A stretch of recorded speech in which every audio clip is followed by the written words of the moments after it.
골로새 강의 54번째 시간입니다. 여러분, 우리는 지난 주일 신앙생활에 있어서 여러분들이 반드시 알아야 할 중요한 진리 몇 가지를 함께 살펴보았습니다. 저는 목사로서 이러한 중요한 진리는 무한 반복하여 증거해도 부족할 만큼 중요한 진리라고 봅니다. 왜냐하면 빌립보서 3장 가까우니까 함께 넘겨볼까요? 빌립보 교회 성도들에게 사도 바울이 이렇게 이야기를 했죠. 3장 1절 함께 읽습니다. 끝으로 나의 형제들아 주 안에서 기뻐하라. 너에게 어떤 말?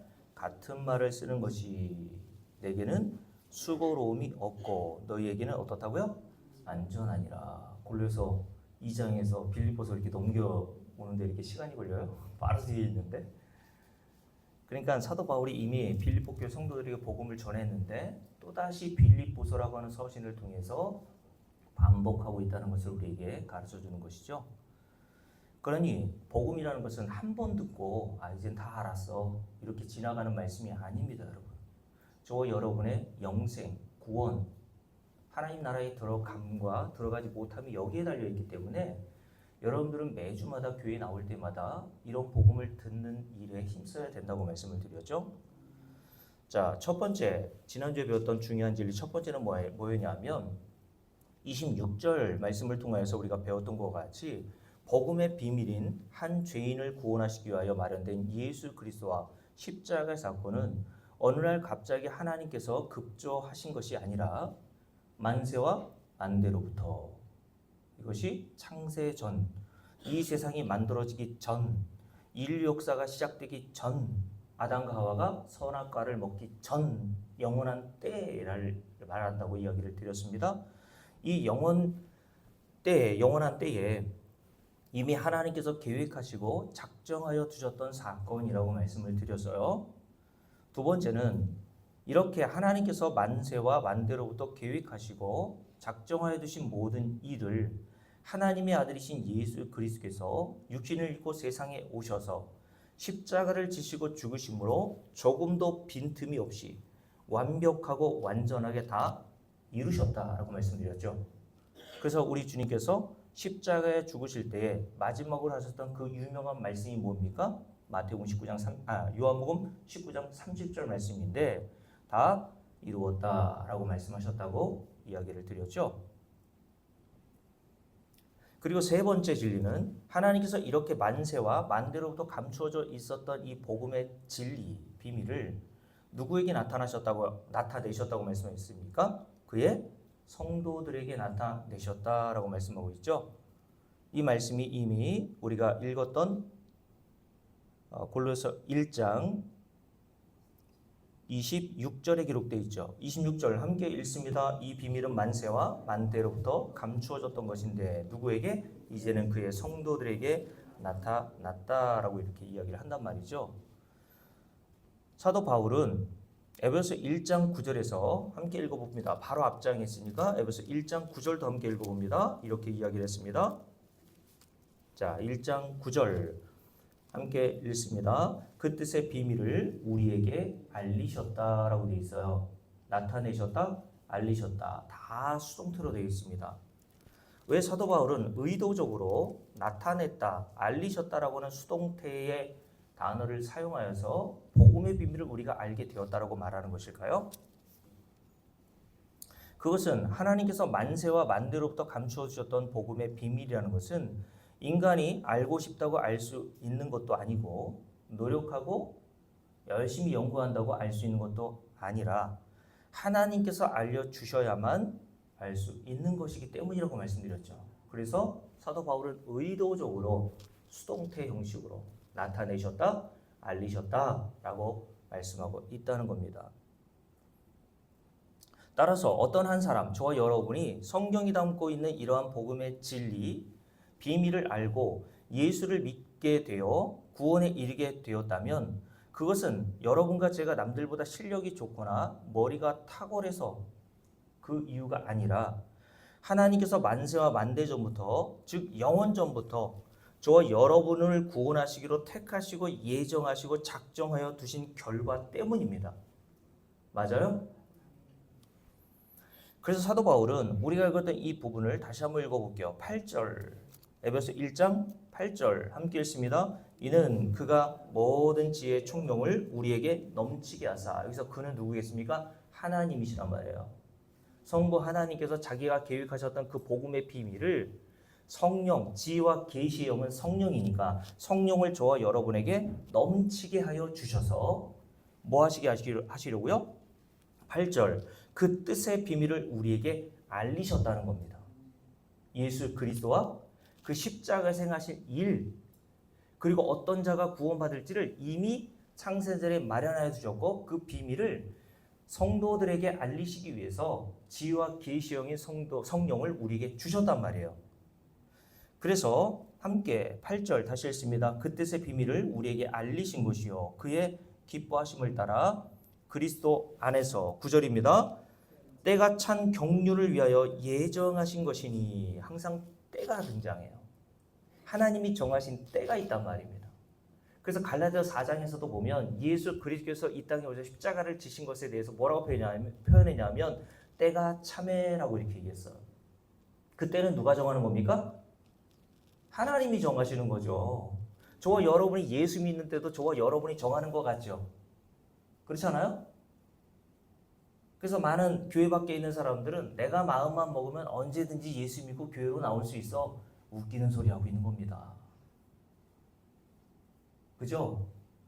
성경은 하나님이 그 때를 정해 놓으셨고 그 때가 이르면 역사 속에서 저와 여러분을 만세와 만대로 전부터 구원하기로 작정하신 자들을 하나하나씩 다 구원해 내신단 말이에요. 교회로 불러 모으시고 복음을 듣게 하셔서 그 복음으로 말미암아 예수 그리스도의 은혜를 깨달아 구원을 받게 하신단 말이죠. 이것이 하나님이 예정하신 한 사람을 구원하기 하시기 위한 방법입니다, 여러분. 그러니 제가 좀 전에 말씀드렸듯이 세상 밖에 있는 사람들이 저와 여러분도 아마 그렇게 생각했을 거예요. 내가 오늘이라도 결심과 결단만 하면 교회 나가서 언제든지 예수를 믿을 수 있어. 근데 지금은 어떻다고요? 바빠서 못 가. 이런 얘기를 하죠. 근데 본인이 바빠서 못 간다는 얘기를 하지 않고 어떻게 못 간다고 하냐면 나는 게을러서 못 가. 이렇게 얘기한단 말이죠. 그런 사람 많이 봤죠? 근데 그렇게 자기가 게으르다고 한 사람들 일하는 걸 보세요. 얼마나 부지런합니까? 요즘에 이제 3월달이고 농사철이 되니까 자기 땅도 아닌데 요 아파트에 사시는 할머니들이 그냥 구부정한 허리를 그냥 그 힘이 어디서 나오는지도 모르겠어요. 양동이 하나씩 들고 물도 다 그 아파트에서 다 길어다가 곡식을 심어 먹더라니까 여러분. 그런 분들에게 여러분 교회 나와서 예수 믿으라고 하면 뭐라고 하냐면 난 게을러서 못 간다고 얘기합니다. 그런데 그 심령 마음속에는 나는 언제든지 내가 결단과 결심만 하면 예수를 믿고 구원을 받을 수 있다고 착각한단 말이에요. 그렇지 않습니다, 여러분. 하나님은 만세와 만대 전에 십자가를 준비해 두셨고 2000년 전에 그 때가 되어서 하나님은 사람들이 요청하지 않았음에도 불구하고 자기 아들을 십자가에 내어 주셨습니다. 그리고 저와 여러분도 마찬가지로 하나님께서 저와 여러분 그 정하신 때에 예수를 믿게 하신단 말이에요. 그러니까 예수를 증거하다가 그 사람이 믿지 않아도 낙심할 필요가 없어요. 하나님이 그 사람을 정해줬으면 그 사람은 반드시 하나님의 때에 구원을 얻습니다. 그러니까 모태신앙이라는 건 없어요, 여러분. 우리가 언제 어머니 뱃속에서부터 언제 예수 믿기로 결정했길래 무슨 모태신앙이라는 게 있습니까? 그래서 어떤 목사님이 모태신앙이라는 것은 그런 뜻이 아니라 모태에서 모태신앙이래요. 교회 일찍부터 어려서부터 어머니 손 붙들고 나온 사람들이 뭘 시키면 자꾸 모태 한다지 않습니까? 자, 여러분 다시 읽어볼게요. 자, 10절 함께 읽습니다. 하늘에 있는 것들이나 땅에 있는 것이 다 그리스도 안에서 통일되게 하려 하심이라. 모든 일을 그의 뜻에 결정대로 일하시는 이 하나님이시죠. 그 계획을 따라 우리가 뭘 입었어요? 예정을 입어 그 안에서 기업이 되었으니 이는 우리가 그리스도 안에서 전부터 바라던 그의 영광의 찬송이 되게 하려 하심이라 라고 말씀하세요. 사도 바울은 여기에서 예정이라는 단어를 계속 사용하고 있습니다. 여기뿐만 아니라 3장 10절, 11절도 한번 볼까요? 에베소 3장 10절, 11절. 자, 9절부터 읽을게요. 함께 읽습니다. 영원부터 만물을 창조하신 하나님 속에 어떤 것? 감추어졌던 비밀의 경륜이 어떠한 것을 드러내게 하려 하심이라. 누구에게? 성도들, 교회들에게 말이죠. 이는 이제 교회로 말미암아 하늘에 있는 통치자들과 권세들에게 하나님의 각종 지혜를 어떻게 하신다고요? 알게 하려 하셨으니. 이것은 언제? 곧 영원부터라고 돼 있죠. 영원부터, 만세와 만대 전부터 우리 주 예수 그리스도 안에서 어떤 뜻? 예정하신 뜻대로 하신 것이다 라고 얘기했어요.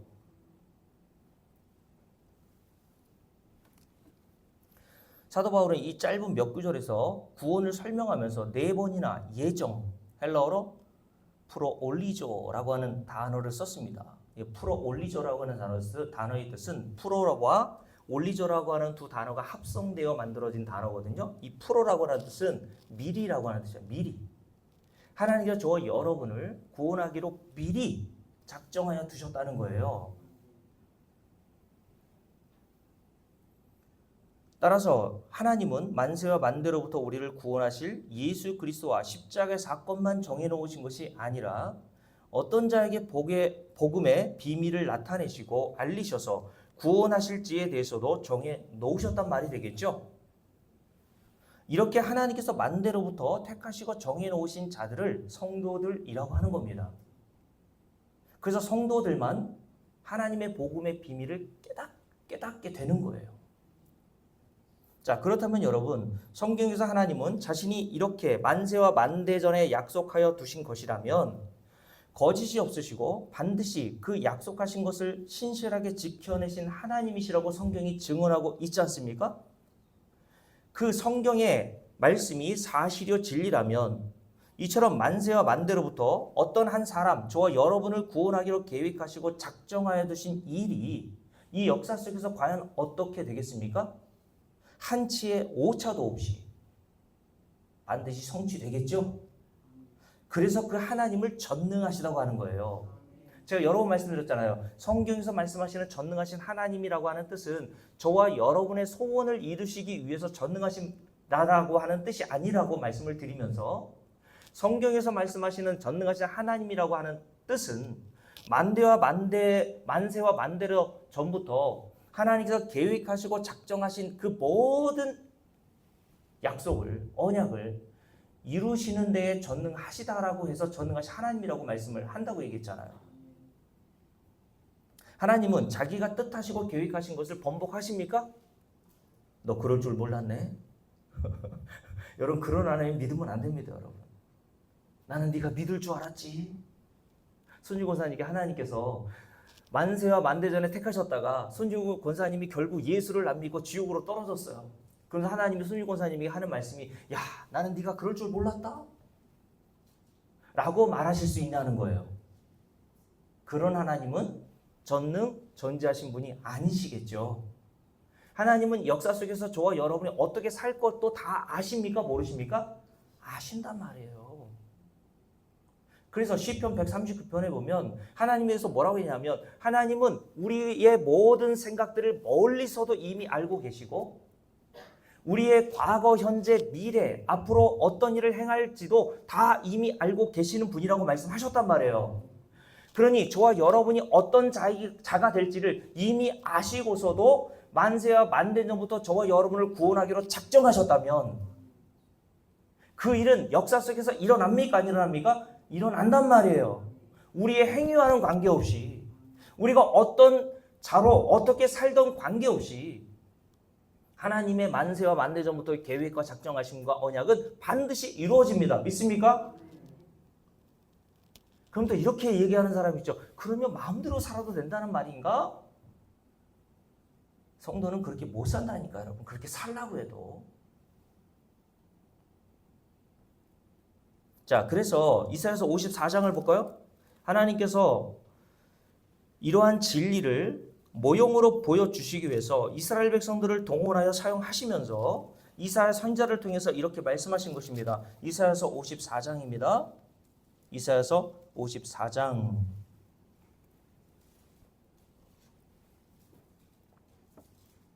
다 보셨죠? 8절부터 7절부터 읽을게요. 함께 읽습니다. 내가 잠시 너를 버렸으나 큰 궁일로 너를 모을 것이요. 이게 구원의 모형이란 말이에요. 이스라엘 백성들이 죄로 말미암아 바벨론 포로로 끌려가게 됐죠. 하나님의 진노를 받았단 말입니다. 근데 하나님께서 이미 바벨론 포로로 끌려가기 전에 이사야 선지자를 통해서 뭘 예언하여 주시고 언약하여 주셨지만, 그러나 내가 너를 긍휼로 다시 하나님이 약속하신 땅이었던 가나안 땅으로 돌아오게 하실 거야. 70년이라고 하는 기간을 정해 놓으셨단 말이에요. 근데 이스라엘 백성들의 입장에서는 그 당시 거대 바벨론에 의해서 이미 먹혀버렸고, 그리고 그들이 신주단지 모시듯이 그렇게 귀하게 여겼던 솔로몬 성전도 다 바벨론에서 회파되고 망한 나라가 되어 바벨론 포로로 끌려가 있는 상태인데 무슨 소망이 있겠습니까? 그래서 이들은 바벨론 포로로 끌려갔고, 바벨론 포로로 끌려가지 않는 이스라엘 백성들, 그 예루살렘에 살면서 다 낙담하고 낙심했단 말이에요. 이제 우리는 다 끝났구나. 근데 하나님께서 좀 전에 말씀드렸죠. 아직 일어나지도 않았어요. 바벨론 포로로 끌려가지도 않았고 바벨론에 의해서 아직 망하기도 전인데 하나님께서 이사야 선지자를 통해서 뭘 언약하십니까? 함께 읽습니다. 7절. 내가 잠시 너를 버렸으나 큰 긍휼로서 너를 모을 것이요. 줄을 빡빡 꺼놓으세요. 큰 긍휼로. 그러니까 하나님의 백성들, 성도들은 뭘 안다는 거예요? 하나님의 긍휼하심을 안다는 거예요. 아, 내가 하나님의 긍휼하심을 입어 이렇게 구원을 받은 자가 되었구나. 요걸 알아먹는단 말이에요, 성도는. 그래서 신약의 모든 말씀들은 구약에 이미 이런 그림으로 예표되고 우리에게 증거되어 있는 말씀입니다, 여러분. 성경은 바늘 끝 하나 들어갈 틈이 없이 완벽하고 완전하게 이 복음의 비밀만 우리에게 증거하고 있어요. 그러면서 이렇게 얘기합니다. 8절 함께 읽습니다. 내가 넘치는 진노로 내 얼굴을 내게서 어떻게 해요? 잠시 가렸으나 그러나 줄을 빡빡 꺼놓으세요. 뭐로요? 영원한 자비. 잠시, 영원한 요 단어를 줄을 빡빡 꺼놓으시란 말입니다. 하나님께서 저와 여러분에게 자비를 베푸시는데 그 자비는 잠깐이 아니에요. 영원한 자비로, 큰 긍휼로 내가 너를 구원해 내겠다고 이스라엘 백성들에게 언약하셨단 말입니다. 자, 이러한 영원한 자비로 너를 어떻게 하신다고요? 긍휼히 여기리라 내 구속자 여호와께서 말씀하셨느니라. 지금 이사야 선지자를 통해서 이스라엘 백성들에게 말씀하고 계시지만 사실은 이 말씀을 누구에게 얘기하고 계신 거예요? 저와 여러분에게 오늘 얘기하고 계신 거예요, 지금. 그러니까 수천 년 전에 이스라엘 백성들에게 하신 말씀으로만 여러분들이 듣는다면 이 성경은 어디가 있어야 되냐면 저 박물관에 가 있어야 돼요.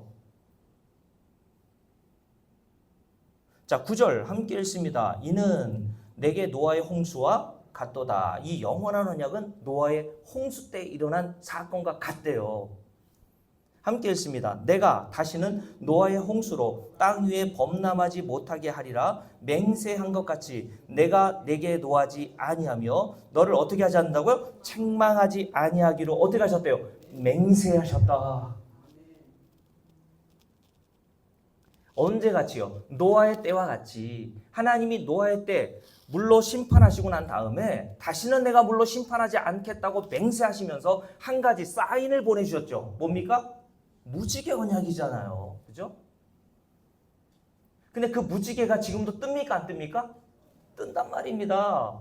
그러니까 여러분들을 무지개를 보면서 이 말씀을 기억해야 돼요. 아, 하나님께서 노아에게 내가 다시는 이 세상을 물로 심판하지 않겠다고 하신 그 맹세가 그 무지개의 언약을 통해서, 사인을 통해서 우리에게 증거되고 있다는 말씀을 여러분들이 알아먹어야 된단 말이죠. 그러니까 이 세상이 노아의 시대 때보다 좀 나아서 하나님이 심판하시지 않고 멸망하지 않는 것입니까? 그래요, 여러분? 여러분들이 노아의 시대 때의 사람들과 다를 바가 뭐가 있습니까?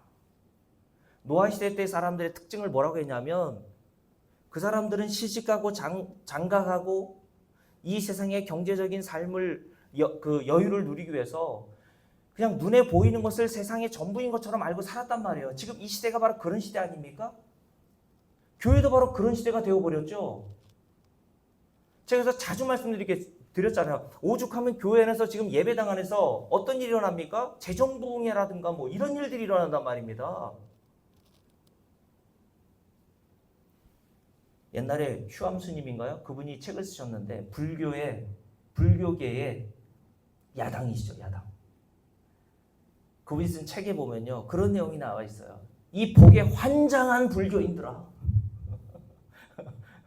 너희 스승 석가모니 선생님께서 언제 그 복을 얘기했어?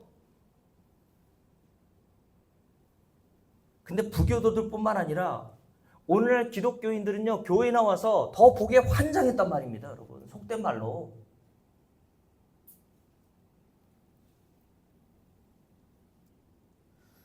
여러분, 이 시대나 노아의 시대 때의 사람들이나 별반 다르지 않음에도 불구하고 왜 하나님께서 이 세상을 아직 물로 심판하지 않으십니까? 하나님의 언약 때문인 거예요. 맞습니까? 하나님의 언약하심 때문에 영원한 자비가 어떠한지를 저와 여러분들에게 알려주시기 위해서, 야, 하나님의 그 자비가 얼마나 대단하고 놀라우면 이 지옥 같은 세상을 아직 멸하지 않고 그냥 내버려 두시니 요거 알아먹으라고 하나님께서 우리를 이 말씀을 통해서 깨닫게 해 주신단 말이죠. 자, 그러면서 이렇게 얘기합니다. 함께 읽습니다. 자, 10절 말씀 함께 읽을게요. 산들이 떠나며 언덕들은 옮겨질지라도, 줄을 빡빡 끊으세요. 나의 자비는 내게서 떠나지 아니하며 나의 화평의 언약은 흔들립니까? 흔들리지 않습니까? 흔들리지 아니하리라. 이것은 뭐 때문이에요? 너를 긍휼히 여기시는 여호와 때문이다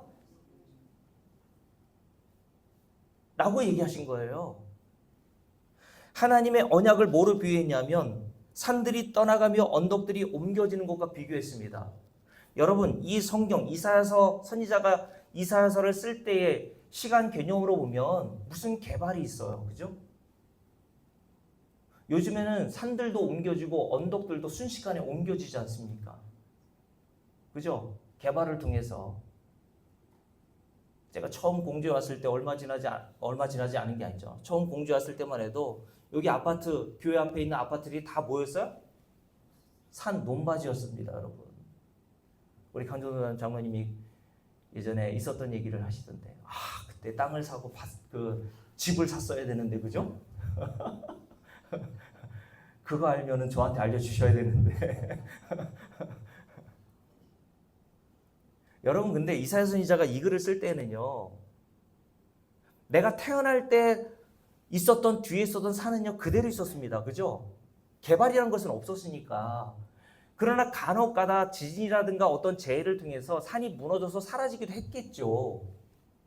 그런데 여러분, 그런 일들은 간혹가다 100년 만에 한 번 정도 있을까 말까 한 일 아닙니까? 박금당 권사님, 집 뒤에 산 하나 있죠? 시집 전에도 있었죠? 지금도 있습니까? 없습니까? 박금당 권사님 죽어도 있을까요? 없을까요? 나는 사라져도 내 뒤에 있었던 산은 죽어도 그 산은 계속 있을 거란 말이에요. 근데 하나님의 언약은 어떻다고요? 혹시 너희들이 그렇게 영원히 사라지지 않을 것처럼 여기는 그 산, 그 태양, 그 달, 별, 그것들이 다 옮겨지고 사라진다 할지라도 나의 언약은 옮겨지지 않고 사라지지 않아. 이게 성도들에게 진짜 복음 아닙니까, 여러분? 하나님의 언약은 저와 여러분의 행위에 따라서 주어지기도 하고 없어지기도 하고 취소되는 것이 아닙니다, 여러분. 여러분들이 좀 교회에서 뭔가 잘하고 헌금 좀 많이 내면 하나님이 그 언약을 확실하게 저와 여러분에게 약속하시는 것이나, 혹은 여러분들이 좀 시험에 들어가지고 신앙생활 좀 덜하고 헌금 좀 덜하면 야, 안 되겠다. 손진국인데 한 잔은 내가 지워야지. 진국만 남아서 똑바로 해. 1년이 지나도 변함이 없어요. 진까지 지웠어요. 국만 남았네. 국. 어떤 사람이 천국에 갔더니 그 당사자가 기분이 되게 나쁠 것이라고 생각하는데, 그분이 한 얘기예요. 그분이 천국에 갔더니 장경동 목사님 있지 않습니까? 장경은 지워지고 동자만 남았대요. 그러니까 빨리 회개하고 예수 잘 믿으라고 얘기합니다. 다 거짓말입니다, 여러분. 하나님의 언약은 저와 여러분의 행위와는 관계없어요. 뭘 잘한다고 저와 여러분에게 주신 그 언약이 더 반듯하고 확실하게 이루어지는 게 아니고, 여러분들이 좀 못한다고 선생님 흔들릴 때 있어요, 없어요? 신앙이. 지금도 많죠. 이 더러운 세상, 그죠? 나의 신앙을 흔드는 이 더러운 세상. 직장에 가면 그냥 가만히 있으려고 하는 자꾸 흔들잖아요, 그죠? 동생이 흔들고. 우리는 매일 사시나무처럼 흔들린단 말입니다. 내가 작년이 아니라 어제 저에게 한 약속도, 목사님 나는 올해 이렇게 열심히 신앙생활 할 거예요 라고 하는 약속도 흔들린단 말이에요. 근데 하나님의 약속은 흔들리거나 옮겨지거나 사라지지 않습니다. 강정하나님, 이것만큼 우리에게 복음이 어디 있어요? 그죠? 그래서 하나님께서는 오늘 하나님의 언약에 대해서 산들이 떠나며 언덕들이 옮겨진다라고 하는 그 비유로, 하나님의 언약하심은 언제 언약하셨다고요? 만세와 만대 전부터, 저와 여러분이 이 땅에서 뭘 하기도 전에 저와 여러분을 구원하시기 위해서 작정하여 두셨고, 그래서 저와 여러분이 오늘날 예수를 믿어 구원을 얻은 것이라면 그 하나님의 언약은 다시 취소나 빠꾸가 없단 말입니다. 그러니까 이제 막 살아도 되겠죠? 그 긍휼과 자비를 알면 성도는 막 살지 못해요. 하지 말라고 해도 합니다. 그런 사람들이 하도 드물어서 그렇죠. 그래서 여러분, 사도 바울은 골로새 교회 성도들과 에베소 교회 성도들에게 아직 이루어지지 않은 일임에도 불구하고, 골로새 1장 우리가 배웠죠. 속량 곧 죄사함을 받았느니라. 그러면서 말하기를, 그러므로 너희는 하나님의 사랑의 아들의 나라로 이미 옮겨진 자. 맞습니까? 그리고 에베소 2장에서는 뭐라고 했냐면, 이미 성도들은 하늘에 앉혀져 있는 자라고 얘기했어요. 그래서 빌립보서에서 사도 바울이 빌립보 4장에서 빌립보 교회 성도들에게 뭐라고 했냐면, 너희들은 이미 하나님 나라의 시민권자가 되었어 라고 얘기했던 거예요. 아직 이루어지지 않았어요. 근데 로마서 8장에서 또 뭐라고 사도 바울이 얘기했냐면, 미리 정하신 자들을, 잘 들으세요, 미리 정하신 자들만 하나님이 역사 속에서 복음으로 불러내세요. 그리고 예수 믿게 하시죠. 미리 정하신 이런 자들을 복음으로 부르시고, 부르신 자들을 의롭다 하시고, 의롭다 하신 자들을 영화롭게 하실 것이 아니라 하셨느니라 라고 하는 완료형으로 되어 있단 말입니다. 이미 끝났어. 언제? 만세와 만대 전에. 여러분 놀랍지 않아요? 저와 여러분의 구원은 역사 속 이 세상 속에서 이루어지는 게 아니에요. 만세와 만대 이전, 이 세상이 존재하기도 전에 하나님이 무언가를 계획하실 때 이미 그 일은 이루어진 겁니다. 왜요? 하나님은 자기의 약속을 이렇게 신실하게 지키시는 하나님이시거든요. 저와 여러분이 믿는 하나님이 바로 이런 하나님이라는 거예요, 여러분.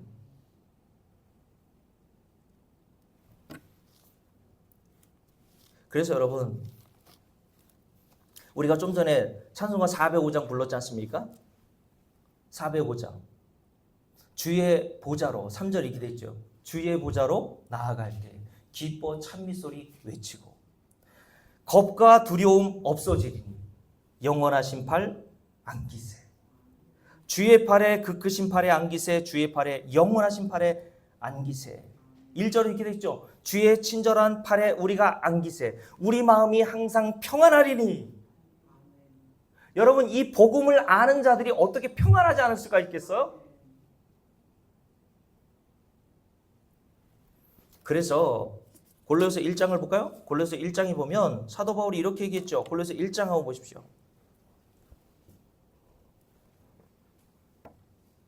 자, 2장 1절 2절까지 함께 읽습니다.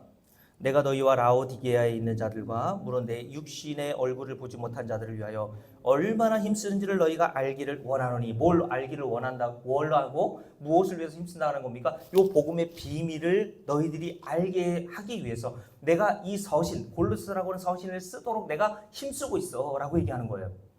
그러면서 2절 함께 했습니다. 이는 그들로 마음에 무엇을 얻고? 위안을 얻고.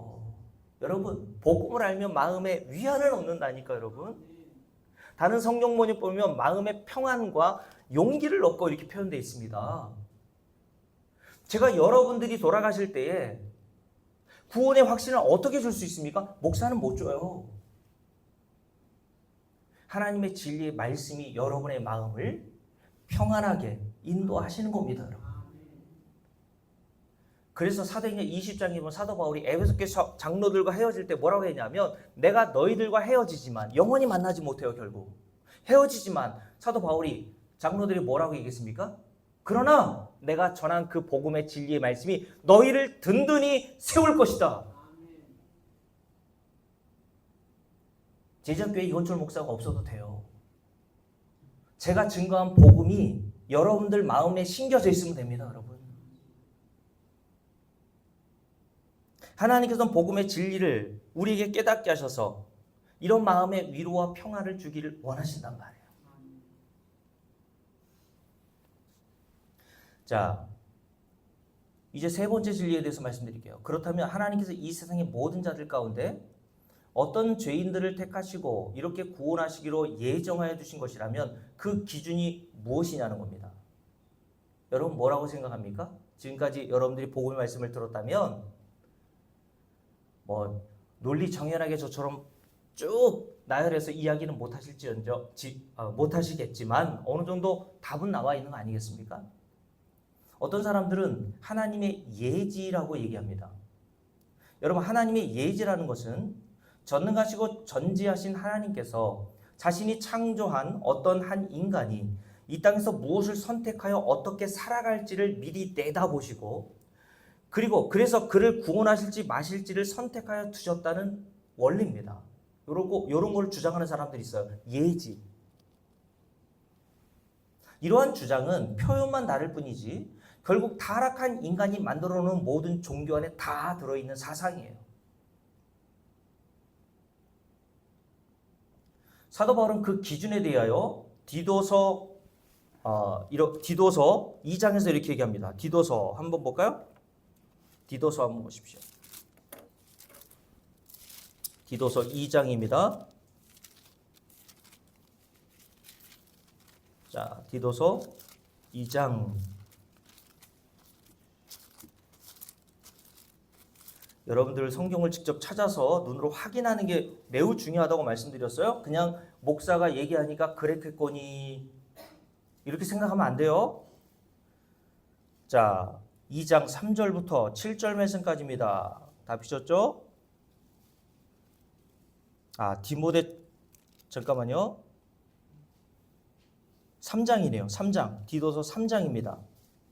3장 3절부터 함께 읽겠습니다. 우리도 전에는 어리석은 자요 순종하지 아니한 자요 속은 자요 여러 가지 정욕과 행락의 종노릇한 자요 악독과 투기를 일삼은 자요 가증스러운 자요 피차 묘하yan 자였으나 그러니까 우리는 심판받아 마땅한 자였어. 이 얘기를 하고 싶은 거예요. 지금 사도 바울이 우리도 전에는 이라고 했으니까 예수 믿지 않은 사람과 우리가 다를 바가 없었던 자였잖아. 근데 우리가 어떻게 구원받았니? 그 구원의 원인에 대해서 내가 설명해 줄게. 뭡니까? 4절 함께 했습니다. 우리 구주 하나님의 주를 거놓으세요. 자비. 그리고 두 번째, 사람 사랑하심이 나타날 때에 그래서 하나님이 어떻게 하셨어? 우리를 구원하셨어. 그러니까 우리가 구원 얻은 것은 오직 하나님의 자비와 하나님의 사람 사랑하심밖에 없어. 라고 얘기하면서 이렇게 얘기했어요. 함께 했습니다. 5절 우리를 이렇게 구원하시되 우리가 행한 바 의로운 행위로 말미암지 아니하고 무슨 말입니까? 어떤 한 사람을 구원하기로 결정하시고 선택하실 때에 우리의 행위가 기준이 아니었다는 거예요. 그죠? 그게 예지는 아니라는 얘기죠. 맞지 않아요?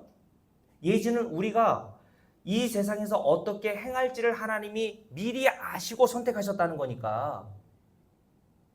오늘 사도 바울이 뭐라 그랬습니까? 아니라는 얘기를 하지 않습니까? 하나님이 우리를 구원하시기로 작정하신 이유, 기준이 뭐냐면 우리의 행위가 아니야. 그럼 뭘 근거로, 뭐를 기준으로 하나님이 우리를 구원하셨는가? 그 뒤에 나오죠. 함께 읽습니다. 오직, 오직, 유일하다는 뜻 아닙니까? 함께 읽습니다. 줄을 빡빡 끊으세요. 그의 긍휼하심을 따라 라고 얘기했어요. 4절과 5절. 하나님의 자비와 사람 사랑하심, 그리고 하나님의 크신 긍휼 때문에 하나님이 저와 여러분을 구원하셨다라고 말씀하는 겁니다, 여러분.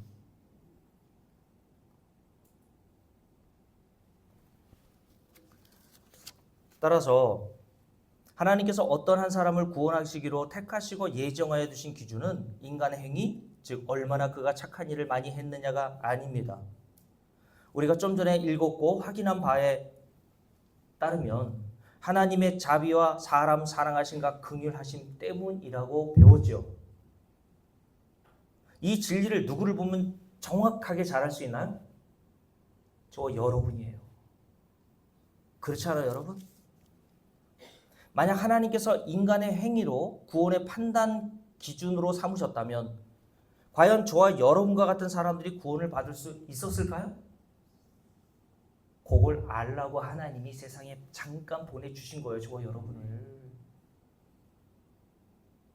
그럴 수 없는 자라는 사실을 저는 매일 실감하게 되는데요, 목사인데도 불구하고. 그래서 저는 어제도 그랬고 오늘도 그렇고 설교를 준비하고 탈구하면서 그런 생각이 들더라고요. 하나님, 저 좀 빨리 좀 불러주세요. 하나님 저 좀 빨리 좀 불러주세요. 우리 최근석 집사님하고 대화를 나누다가 그런 얘기를 하시더라고요. 요양원에서 일하시니까 많은 분들을 만날 거 아닙니까? 근데 어떤 한 분이 86세신가요? 그랬던 걸로 제가 기억하는데, 뭐 교회 크기는 알지 못하겠지만 어쨌든 교회 크기가 있으니까 뭐 여성교 회장으로 열심히 일하다가 이렇게 퇴임하시고 그러면 뭐 이렇게 상패도 만들어주고 그러잖아요. 그런 분이 이제 들어오셔서 계신가 봐요. 근데 뭐 나이 드시고 그러니까 얼마나 여기저기 아프시겠어요. 아프다고 막 그러시길래 우리 최근석 집사님이 그러셨대요. 아유, 하나님 나라나 가야 그 아픈 게 없어지지요. 그랬더니 그분이 화를 내면서 나 빨리 죽으라는 얘기냐고. 그 예수 믿는 거 맞습니까? 저는 신기해요. 그렇게 교회 생활 100날 1000날 했는데 그렇게 좋은 하나님 나라가 있다면서요. 맞아요? 이거 봐요. 다 아멘들도 제대로 못하시네. 믿기는 믿습니까, 여러분? 강전사님, 그런 하나님 나라로 빨리 이사가고 싶지 않아요? 할렐루야. 그러니까 최근석 집사님이 그렇게 아픔도 없고 고통도 없는 곳은 하나님 나라밖에 없어요라고 하면 아멘 할렐루야라고 이렇게 받아들여야지. 나 빨리 죽으라고 하는 거야? 화를 내시더라잖아요. 그러니까 옛말에 그런 게 하나도 없다는 얘기가 맞는 것 같아요. 나이 드신 분들이 자꾸 죽고 싶어, 언제가, 이렇게 얘기한다고 젊은 사람들이 빨리 가셔야 되는데 이렇게 얘기하면 발끈 화를 낸다고 하지 않습니까?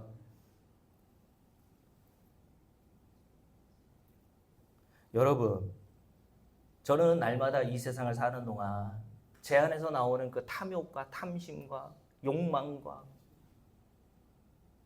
저는 이런 것 때문에 너무 괴롭던데요.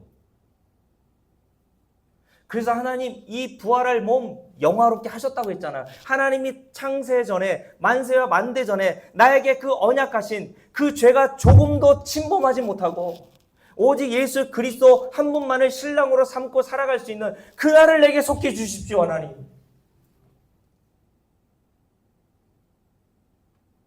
그래서 사도 바울이 로마서 8장에서 성도를 뭐라 그랬습니까? 이 세상에서는 날마다 탄식하며 사는 자들이잖아요. 무엇을 고대하고 소망하며 하나님이 주실 그날을 소망하며 탄식하며 기다리며 사는 자들이 성도들이래요. 이것은 어떤 표현이냐면요, 마치 기린이 목을 길게 빼고 무언가를 기다리는 것처럼 여러분들이 반가워하는 손님인 자녀들이 온다고 하면 어떻게 합니까? 목을 길게 빼고 이렇게 기다리잖아요. 그런 것과 같은 모형으로 성도는 이 세상에서 하나님이 약속하신 그날이 내게 빨리 속히 주어지기를 탄식하며 기다리는 자들이래요. 맞습니까? 여러분 그런 성도들 맞아요? 그래서 성도들을 히브리서 11장에 보면 외국인과 나그네와 같은 삶이라고 하는 거예요. 이런 믿음을 가진 성도들을 누가 이해합니까, 여러분? 제가 전에 이런 얘기를 친구들한테 했더니 친구들이 하는 대부분의 말들이 뭐였냐면 목사인데도 불구하고 대부분 친구들이 다 목사잖아요.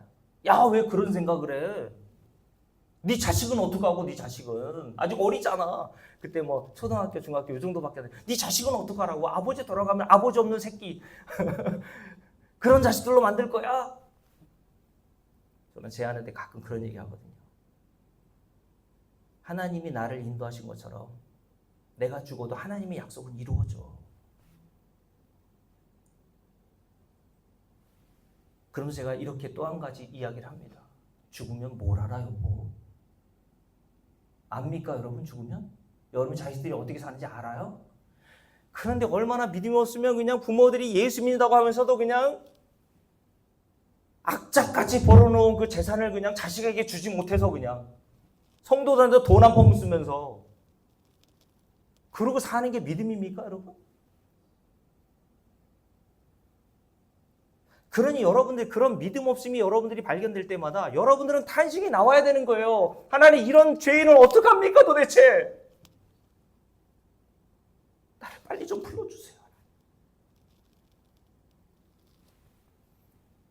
그런데 저 같은 사람이 더 오래 살긴 하더라고요. 이렇게.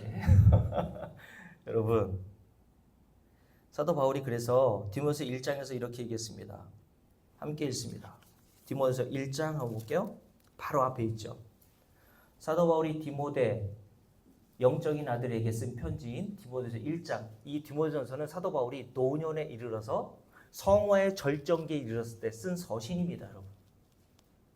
그 성화라고 하는 것이 뭔지도 여기서 딱 드러나요. 무슨 성화라고 하니까 윤리와 도덕적으로 착해지고 선해지고 그런 걸 생각하는데 물론 그렇게 되어 가겠죠.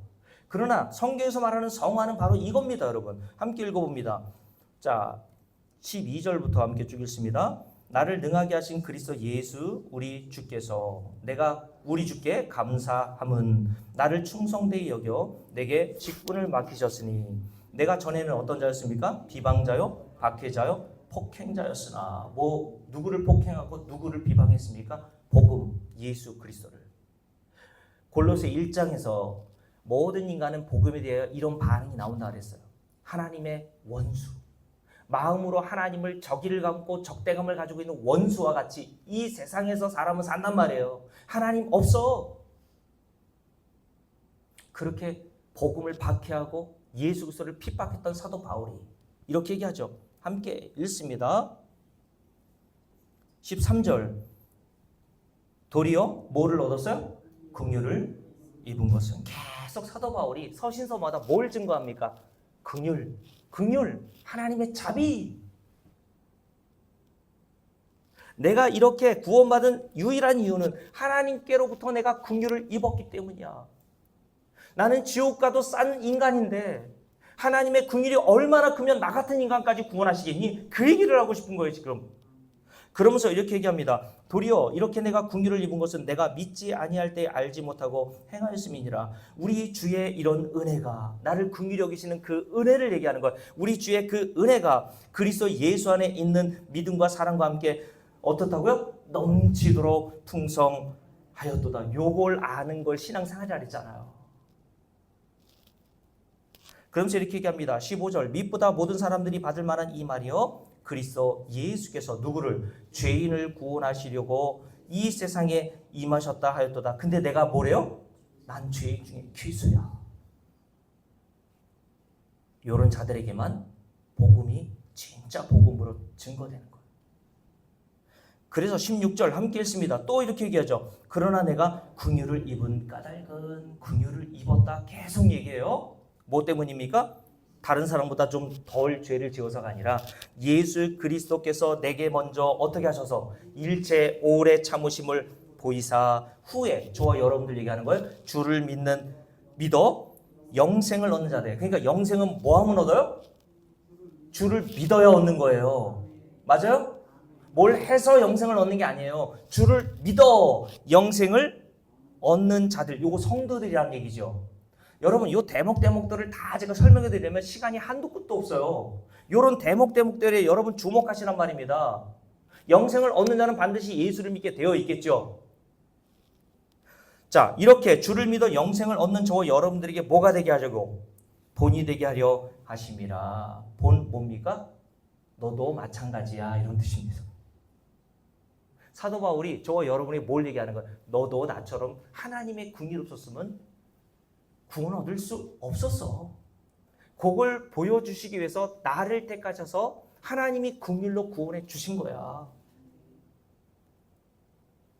그러면서 이렇게 얘기합니다. 이런 하나님의 긍휼을 아는 자들은 결국 어디로 나아갑니까? 17절 함께 읽습니다. 영원하신 왕 곧 썩지 아니하고 보이지 아니하고 홀로 하나이신 누구에게? 하나님께만 존귀와 영광이 영원 무궁하도록 있을지어다. 아멘. 이게 성도들의 마지막 고백입니다, 여러분. 여러분과 제가 진짜 하나님의 긍휼을 알고 그 긍휼하심으로 구원을 얻었다는 사실, 진리를 깨닫잖아요? 그러면 저와 여러분의 입에서는 요 고백이 나온단 말이에요. 오직 영광과 찬송을 받으실 분은 우리 주 예수 그리스도와 하나님밖에 없으십니다. 그런 고백이 나오고 있습니까?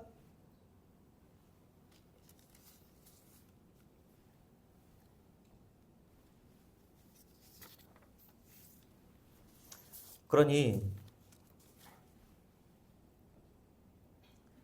찬송가 여러분 303장에 보면 펴지는 마시고 제가 읽어드릴게요. 1897년에 저는 찬송가 작사자와 그 내용을 제가 읽는 경우들이 많거든요.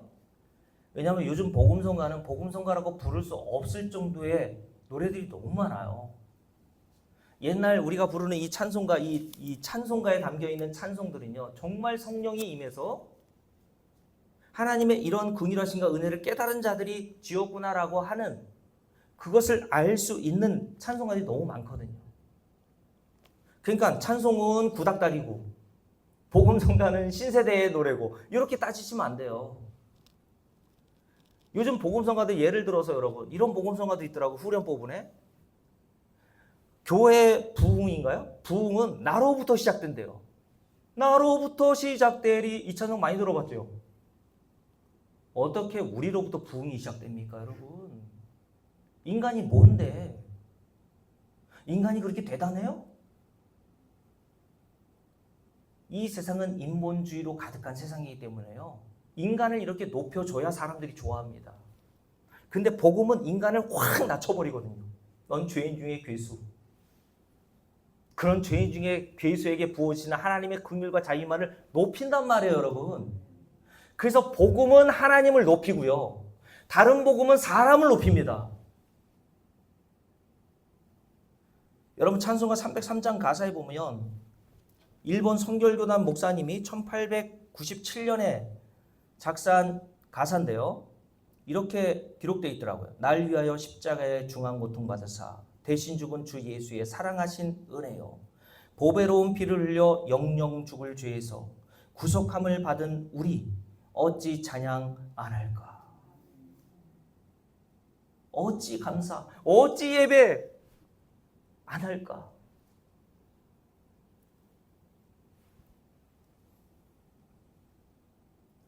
여러분들도 이러한 하나님의 구속하심의 은혜를 안다면 동일한 고백을 하게 됩니다. 이것이 제가 여러분들에게 뭐라고 했냐면 성도의 신앙 생활이라고 했던 거예요. 그래서 계시록 4장에 보면요. 4장 10절에 하나님으로부터 의롭다라고 하는 판단을 받아 의의 면류관이라니까 사람들이 또 다 머리에 쓰는 걸 생각하는데 의의 면류관은 예수 그리스도로부터 의롭다함을 받는 그걸 얘기하는 거예요. 그게 성도들에게 쓴 상이라니까 여러분. 그 관을 어떻게 하는지 아십니까? 그 관을 쓴 사람들이 다 그 관을 신 하나님께 벗어드린대요. 벗어드리면서 하는 말이 이겁니다, 여러분. 제가 읽어드릴게요. 자기의 관을 이렇게 보좌 앞에 계신 예수 그리스도 하나님께 드리되 우리 주 하나님이여 영광과 존귀와 구원하는 모든 능력이 하나님께 있음이 합당하오니 주께서는 만물을 지으신 자시요 만물이 주의 뜻대로 있었고 그의 지으심을 받았느니라 라고 얘기했어요. 이게 계시록의 마지막 부분. 그러니까 성경 마지막 부분에 붙어있는 계시록에 담겨있는 전체의 내용입니다. 저 여러분도 하나님 나라라고 뭐 하는 줄 아십니까? 하나님께서 씌워주신 그 의의 면류관을 예수 그리스도에게 벗어드리며 하나님 내가 한 거 아무것도 없습니다. 오직 하나님의 긍휼하심과 은혜 때문이라는 사실을 고백하게 될 줄로 믿습니다. 여러분 마지막으로 오늘 잠깐 남아있는 10분을 이렇게 사용하려고 합니다. 마지막 진리.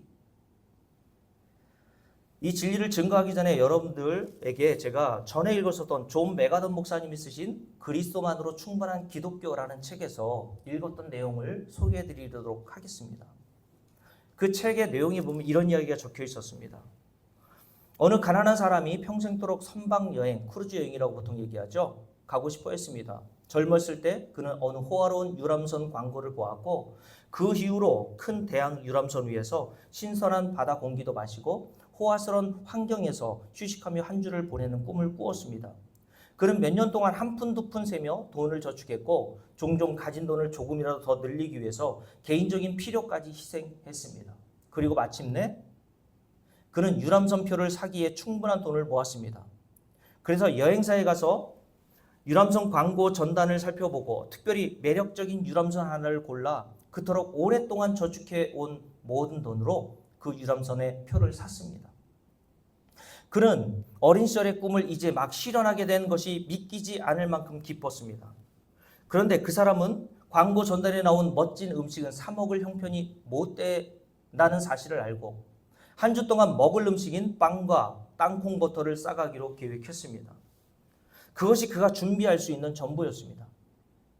처음 며칠 동안은 유람선 여행은 짜릿했습니다. 그는 매일 아침 자기 방에서 땅콩 버터 샌드위치를 먹었고 남은 시간은 배에 탄 것이 마냥 즐거워하면서 햇볕과 신선한 공기 속에서 휴식하며 보냈습니다. 그러나 일주일이 반쯤 지나자 그는 배 위에서 호화로운 식사를 하지 않는 사람은 오직 자기 한 사람뿐이라는 사실을 알아차렸습니다. 그가 갑판 위에 앉거나 휴게실에서 쉬거나 선실 밖으로 나올 때마다 사원 한 사람이 룸 서비스를 주문한 누군가를 위한 거대한 식사를 가지고 옆으로 지나가곤 하는 것을 보았습니다. 유람선 여행이 5째 날로 접어들자 그는 더 이상 참을 수가 없었습니다. 땅콩 버터 샌드위치는 식상하고 맛없어 보였습니다. 그래서 그는 먹지 않았고 극도로 배가 고픔을 느꼈습니다. 신선한 공기와 햇볕도 이제는 매력을 다 잃어버렸습니다. 결국 그는 사원, 종업원에게 멈추어 세우고 이렇게 소리쳤습니다. 어떻게 하면 저런 음식을 한 끼라도 먹을 수 있는지 말 좀 해주세요. 저 근사한 음식들이 너무 먹고 싶습니다. 한 번만 먹을 수 있다면 무슨 일이든 시킨 대로 하겠습니다. 라고 이렇게 이야기를 했습니다. 그러자 사원이 손님에게 묻기를 손님은 이 유람선 표를 갖고 있지 않으세요? 물었고 청년은 당당하게 물론 갖고 있죠. 그러나 이 표를 사려고 모든 가진 돈을 다 썼어요. 음식을 사 먹을 돈은 하나도 남아있지 않습니다. 라고 대답했습니다. 그러자 사원은 어이없다는 듯이 그 젊은이에게 이렇게 말했습니다. 손님 모르셨어요? 식사는 표값 안에 이미 다 포함되어 있어요. 마음대로 드셔도 됩니다. 여러분 제가 왜 이야기를 여러분들께 하는 겁니까? 많은 교회 다니는 사람들 중에는요, 이 젊은 청년과 같은 자들이 많이 있다고 생각되기 때문입니다. 무슨 말이냐면 많은 사람들이 아직까지도 하나님의 아들이신 예수 그리스도께서 십자가에 행하신 공로도 알고 있다고 얘기하고 그리고 그 공로에서 우리가 많은 혜택을 받았다고 여기기도 하지만 아직까지 충분하지 않고 부족하다고 여기는 자들로 가득하다는 거예요. 그래서 인간이 거기에 뭔가를 해야 된다고 생각하는 겁니다. 그래서 제가 대학 다닐 때 어떤 친구가 뭐 신주단지 모시듯이 옆구리에 책을 끼고 다니는데 그 책 제목이 뭐였냐면 가게에 흐르는 저주를 끊으라요. 예수를 믿어도 집안 대대로 내려오는 그 저주는 끊을 수 없으니 그 가게에 흐르는 그 저주, 그러니까 저희 아버지가 일주일이 7일이면 6일 동안 술 드시고 그렇게 사셨다고 하지 않습니까? 그런 저희 아버지로부터 내려오는 그 가게에 흐르는 저주를, 그리고 조상 대대로 여기 앉아 계신 분들 중에 그런 분들 있잖아요. 뭐 무당이니 무슨 뭐 조상을 그냥 남들보다 열심히 섬긴 분들이 분명히 있겠죠. 조상 대대로부터. 그러니까 그런 저주는 예수를 믿어도 안 끊어지니까 그런 조상 대대로부터 유전되어 온 저주를 끊으려면 네가 요거 해야 돼 라고 얘기한다는 거예요. 손윤 권사님, 그런 자 만나보셨죠? 도를 아십니까? 제가 전에 말씀드렸잖아요. 제가 수원에 학교 다닐 때 수원역전에 항상 도를 아십니까? 젊은 애들이 둘이서 짝지어가지고 다녔거든요. 근데 제가 그 당시에 한참 막 수심이 많고 일도 잘 안 풀리고 우리 아버지 그냥 병원에 누워 계시고, 그러니까 얼굴에 벌써 이렇게 수심이 가득해 보이잖아요. 두 사람이 저에게 접근합니다. 그러더니 저한테 처음 보는 사람인데 얼굴에 수심이 가득하시다고. 그러니까 제가 또 귀가 솔깃하잖아요. 들어봤죠. 그랬더니 집안에 여러 문제들이 있고, 그런 여러 문제들의 원인이 어디에 있다고 하냐면 조상 중에 일찍 돌아가신 조상이 없냐고. 여러분 조상 중에 일찍 돌아가신 조상이 있을까요, 없을까요? 한 사람도 없는 사람이 없어요. 근데 제가 복음도 모르고 그냥 교회 왔다 갔다 하니까 그 말이 또 쏙 들려오는 거예요. 있지요. 생각해보니까 많은 거예요 또. 그러면서 그분들이 제시하는 그 저주로부터, 일찍 죽은 조상들이 극락에 가야 되는데 억울해서 못 가고 있대잖아요. 그래서 후손들의 발목을 이렇게 잡고 있으면서 잘못되게 한다는 거예요 자꾸. 그래서 그때부터 제가 궁금해졌어요. 그래서 그러면 뭐 해야 됩니까? 이렇게 물었더니 조상들, 그 억울하게 죽은 조상, 일찍 죽은 조상을 위해서 제사를 드려야 된대요. 얼마냐고 제가 또 물어봤죠. 처음에는 50만 원 물었더라고요. 그래서 제가 학생인데 무슨 돈이 있어요? 그래서 깎아주면 안 되냐고 물어봤죠. 30만 원까지 가능하대요. 그래서 제가 그때 느낌을 알아채고, 이 인간들이 도를 아십니까? 사람 속여먹고 돈 빼내는 사람들이구나. 그래서 제가 뭐 이 헛소리 하지 말라고 제가 가려고 하니까 그분들이 저한테, 두 여자분이 아직도 기억나요. 그들은 왜 또 까만 색 또 위아래로 입고 다니는지 몰라요. 저한테 100원만 달래요. 왜 그러냐 그랬더니 공중전화 좀 하게. 그지도 그런 거지가 없어요. 왜 그 일을 하고 있습니까? 육체로 힘써서 일해서 돈을 벌고 먹고 살아야죠. 여러분, 우리가 왜 그런 말에 속습니까?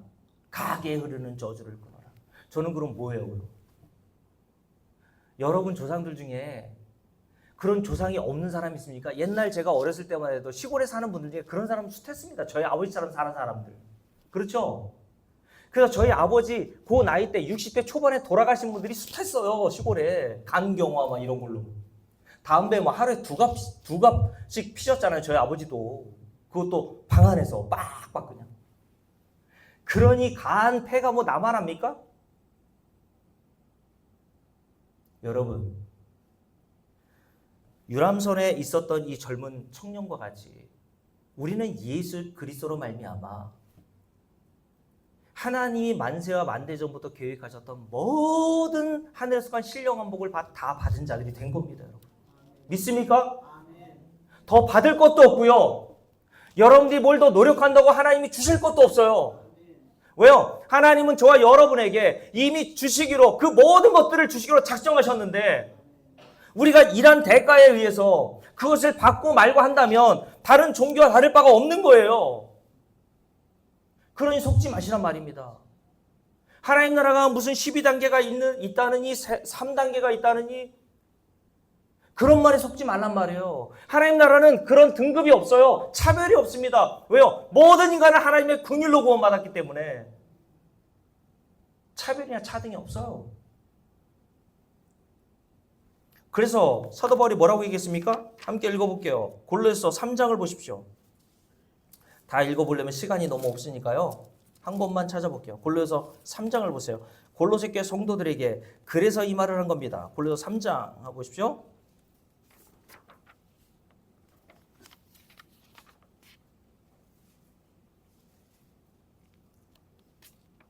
자, 골로새 3장입니다. 다 비셨죠? 자, 골로새 3장 어디죠? 저기 안 보이네요. 자, 17절 말씀 함께 11절 말씀 함께 읽습니다. 함께 읽을게요. 거기에는 헬라인이나 유대인이나 누구나 할례파나 무할례파나, 그러니까 할례를 받은 자 유대인, 무할례자 이방인이나 야만인이나 수구다인이나 종이나 자유인이 뭐가 없어요? 줄을 빡빡 꺼놓으세요. 차별이 없나니. 있을 수 있어요? 없어요? 없나니. 오직 그리스도는 만유시요 만유 안에 계시니라. 아멘. 이렇게 명확한데 무슨 차별이 있다고 덤벼듭니까, 여러분? 그러니 여러분들이 무슨 차별이 있다고 생각하여서 내가 한 일로 하나님 나라에 가면 남들은 다 개털모자 쓰는데 금면류관 쓰고 남들은 다 개집에 사는데 나는 하나님의 한 일이 있어서 궁궐 같은 맨션과 같은 집에 산다고 생각하여서 여러분들이 그 일을 하고 있다면, 그걸 얻기 위해서 여러분들이 지금까지 헌금했고 헌신했고 11조 했고 했다면 하지 마세요. 로마서 14장에서 뭐라고 하는지 아십니까? 믿음을 따라 행하지 않는 모든 것이 다 죄라 그랬어요. 만약에 목사가 교회 강단에서 그런 걸 증거하여 성도들로 하여금 서로 경쟁심을 유발하고, 신천지가 바로 그렇게 하잖아요. 14만 4천 명 여기에 들려면 너 시험 잘 봐야 돼. 필기시험, 실기시험. 그런 경쟁심을 유발하여 여러분들이 안 하던 헌금도 하고 안 하던 헌신도 한다면 목사는 여러분들에게 죄짓게 하는 겁니다. 은혜를 모르면 하지 마시라고 그랬잖아요. 은혜를 깨달아 먹을 때까지 여러분 아무것도 하면 안 돼요. 그렇다고 진짜 아무것도 하지 마시라는 말은 아니고 은혜로 행하지 않는, 믿음으로 행하지 않는 모든 것이 다 죄일 뿐입니다. 여러분, 말씀을 마칠게요. 하나님이 저와 여러분에게 주신 에베소 1장 3절 하늘에서 간 모든 신령한 복을 우리에게 주셨다 그랬어요. 일방적으로 거저. 거기에 뭐가 없다고요? 차별이나 차등이 없습니다. 그러면 손님과 생각해 보세요. 사도 바울과 우리가 차등과 차별이 없이 하나님으로부터 동일한 상급을 얻는다면 누가 더 감사해야 돼요, 사실은? 사도 바울과 손님 권사님이 하나님 나라 갔더니 차등 없이 동일한 영생, 동일한 구원을 받아 누가 더 감사해야 돼요? 사도 바울은 모든 사도보다 더 수고한 자예요. 손님 권사님 뭐 한 게 있어요? 그래도 나 차 운전했는데 아니 청소했는데, 아니 사도 바울은 순교했다니까요. 근데 동일한 은혜를 받고 동일한 구원을 받아요. 그럼 누가 더 감사해야 돼요? 근데 그렇게 감사하고 있나요? 그러니 여러분, 여러분들에게 이 복음의 진리는 뭘 깨닫게 하세요? 이런 하나님의 은혜를 깨닫게 하셔서 그 하나님을 찬송하게 하고 그 하나님을 예배케 하는 것이 복음 진리의 말씀의 역할이요 목적인 줄로 믿습니다. 우리 함께 찬송할까요? 찬송가 86장. 여러분, 그러니까 다른 것들 의지하지 말고요. 만세와 만대 전부터 하나님께 저와 여러분에게 언약하시고 예비해 두신 그 모든 하늘에 속한 신령한 복을 얻게 하신 예수 그리스도의 은혜만을 의지하십시오. 그런 자들에게 하나님은 동일하게 차별 없이 구원받은 강도라도, 여러분들과 제가 어떤 자라도 관계가 없어요.